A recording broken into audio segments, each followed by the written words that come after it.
17వ రోజు యుద్ధంలో కర్ణుడు అర్జునుడిని ఢీకొన్నాడు. యుద్ధం తీవ్రమయ్యింది. అర్జునుడితో కృష్ణుడు, అర్జున అడుగు కర్ణుడు, నీ ప్రతాపం చూపించు. కర్ణుడి శరీరం నిండా శరములు నాటు. కర్ణుడు నీకు ఎందులో సరిరాడు.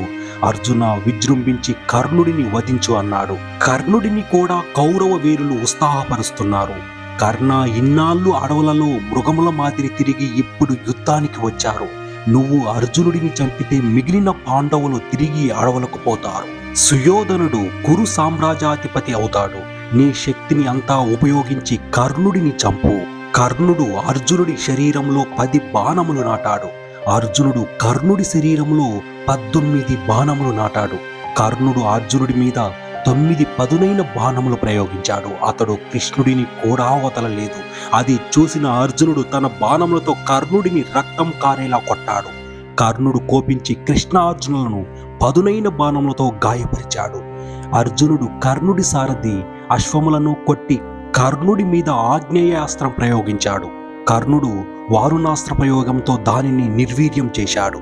అర్జునుడు కర్ణుడి మీద మేఘాస్త్ర ప్రయోగం చేసి కౌరవ సేనలను మేఘాలతో కప్పి అంధకారం సృష్టించాడు. కర్ణుడు అనిలాస్త్ర ప్రయోగంతో దానిని నిర్వీర్యం చేశాడు. ఇంతలో అర్జునుడు ఇంద్రశక్తిని ప్రయోగించాడు. కర్ణుడు మంత్రశక్తితో ఇంద్రశక్తిని నిర్వీర్యం చేసి అర్జునుడి మీద పదునైన బాణములు వేశాడు. అది చూసిన భీముడు, తమ్ముడా అర్జున, ఈ కర్ణుడు ఈ రోజు మనతో అటో ఇటో తేల్చుకోవాలని వచ్చాడు. నీ ప్రతిజ్ఞాభంగం కాకుండా నీవు చంపుతావా లేక నా గదాఘాతంతో అతడి తల ముక్కలు చెక్కలు చేయనా అన్నాడు. అది చూసి కృష్ణుడు, అర్జున, నీవు ప్రయోగించిన దివ్యాస్త్రాలను కర్ణుడు తిప్పికొడుతున్నాడు.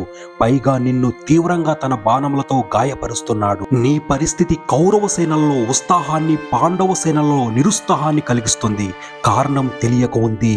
నా చక్రాన్ని ఇస్తాను, దానిని ప్రయోగించి కర్ణుడి తల తుంచు అన్నాడు.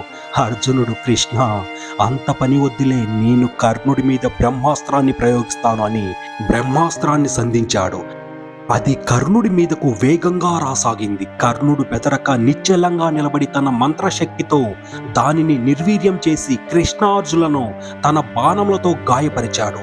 అర్జునుడు కర్ణశల్యులను మీద 9 బాణములను ప్రయోగించాడు. కర్ణుడు అర్జునుడిని వింటి నారిని తెంచాడు. అర్జునుడు నారిని సరిచేసుకుని కర్ణుడి వింటి నారిని తెంచాడు. అర్జునుడి దాటికి తాళలేని కర్ణుడి చక్రరక్షకులు పారిపోయారు. అది చూసి సుయోధనుడు అర్జునుడిని చంపమని తన సైన్యమును ప్రోత్సహించాడు. సుయోధన బలగాలు అర్జునుడిని చుట్టుముట్టాయి. అర్జునుడు వాడి అయిన బాణములు ప్రయోగించి వారిని చెదరగొట్టాడు. ఇరుపక్షాలు వీరులు యుద్ధం వదిలి కర్ణార్జునుల యుద్ధం వీక్షించసాగారు.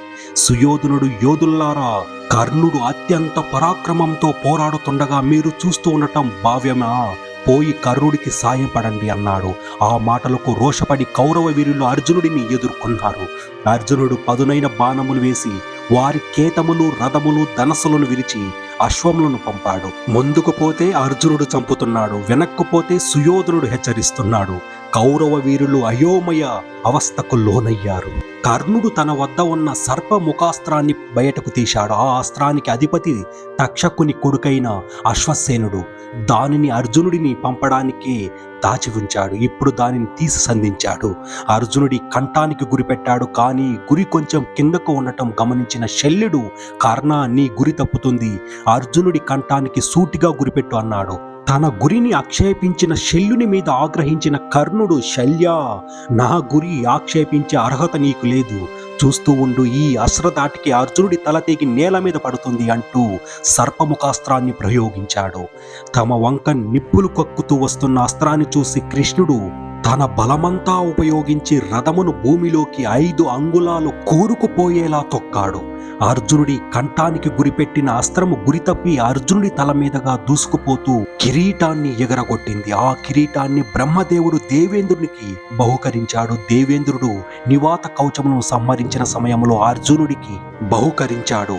ఆ కిరీటమే అర్జునుడికి కిరీటి అనే నామాన్ని ఇచ్చింది.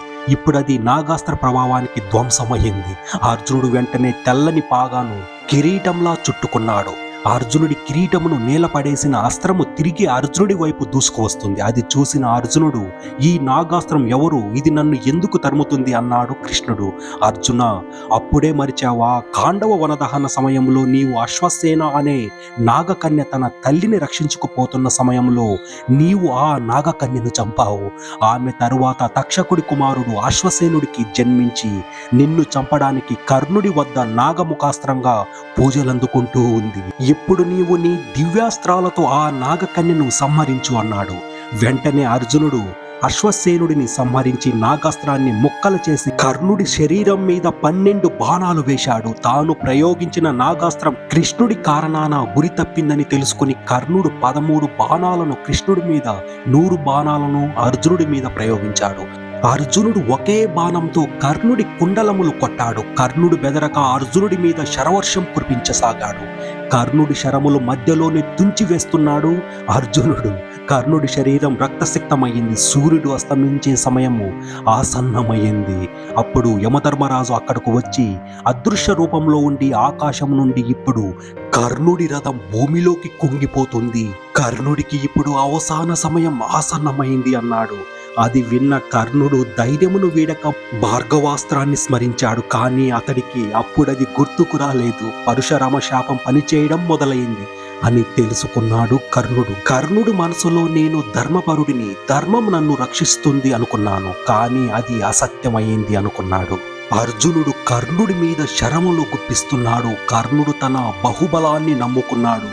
కానీ అర్జునుడు కర్ణుడి మీద బ్రహ్మాస్త్రం ప్రయోగించాడు. కర్ణుడు ఇంద్రాస్త్రంతో దానిని అడ్డుకున్నాడు. కృష్ణుడు అర్జునుడితో, అర్జున, ఈ బ్రహ్మాస్త్రం ఎందుకు వృధా అయిందో తెలుసా? నీవు ఉపాయంతో యుద్ధం చేయడం లేదు. నీవే గనుక ఉపాయంతో యుద్ధం చేస్తే కర్ణుడు నీ ముందు నిలబడగలిగిన వాడు కాదు. కనుక శ్రమపడక ఉపాయంతో కర్ణుడిని సంహరించు అన్నాడు. ఇంతలో కర్ణుడు రుద్ర అనే అస్త్రం జపించి సాగాడు. అతడి రథచక్రం భూమిలోకి కుంగిపోయింది. అందువలన కర్ణుడు రుద్రాస్త్ర ప్రయోగం చెయ్యలేకపోయాడు.